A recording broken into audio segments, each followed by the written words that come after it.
Welcome to RANsquawk's EU morning briefing for Monday the 30th of November 2009, the last trading day of this month.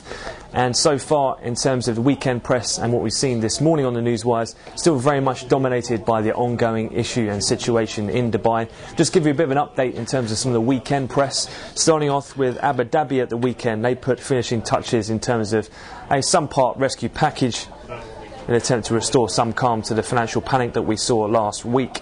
Abu Dhabi officials saying over the weekend they would pick and choose how to assist their neighbour, adding that it does not mean though that Abu Dhabi will underwrite all of the country's debts, or the town's debts I should say. More notably though, and has got more attention, was comments direct from the central bank of the UAE region, who've tried to inject some confidence into the markets ahead of the open. They said or announced additional liquidity schemes to enable domestic banks and branches of foreign banks operating in the UAE to borrow money at a favourable rate of interest. Some of that easing in some of the situations. The various haircuts that the UAE central bank has put in place did help the Asian bourses overnight. We saw the Nikkei close up around 2.9%. Shanghai Composite also up just over 3%. And in turn as well did see a bit of risk appetite return to the markets. The dollar index moved around 0.5% lower, which did see WTI crude futures also trade up around 50 cents overnight. However, into this European and UK opening this morning, we have seen traders being somewhat cautious as we do await an official statement themselves from Dubai.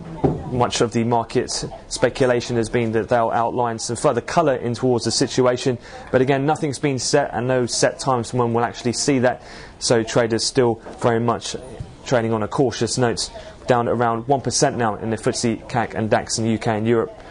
In terms of other notable news from the weekend, in geopolitical front, Iran plans to build 10 enrichment plants, as according to front page of the Wall Street Journal and the FT today. Iran on Sunday said it was dramatically expanding its nuclear program in a move that raises the stakes in the international dispute over their program and could inflame tensions in the Middle East. Elsewhere in FX news, we have just this morning seen a bit of a pop in terms of yen weakness across the board, particularly dollar yen shot up around 30 to 40 pips on the upside. That was after the Japanese strategy minister said that the government agrees to measures to stop the yen rise. However, we haven't had any more details on that as yet. Elsewhere, in terms of some of the spreads which were in focus last week, in terms of the Greek Bund 10-year spread, that has narrowed slightly as some of this tension over the UAE situation dissolves.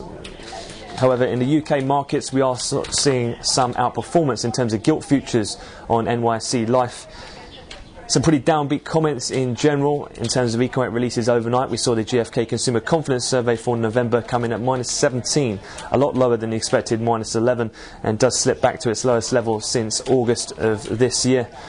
Elsewhere, the Bank of England's predictions of UK economic recovery next year are too optimistic, as they're closing, according to the closely followed accountant BDO Stoy Hayward in the UK, as well as the CBI, that's Confederation of British Industry. In their quarterly survey update, they reported that key service sector profits fell in autumn on declining sales and activity, and has also led to some sterling sales at the open this morning.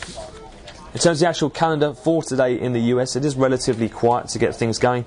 We'll have at 1:30 the Canadian GDP numbers, and then we'll also see at 2:45, so that's 8:45 in Chicago, the Chicago PMI number, followed by Napalm, Milwaukee and Dallas Fed Manufacturing Activity Index at 3 o'clock London, so 9 in Chicago. As well, in terms of the retailers in the US, we'll be keeping a very close eye on any further numbers or indications in regards to Black Friday, and also be keeping an eye if they have any results or pre-indications in terms of how Cyber Monday fares as well today in the US.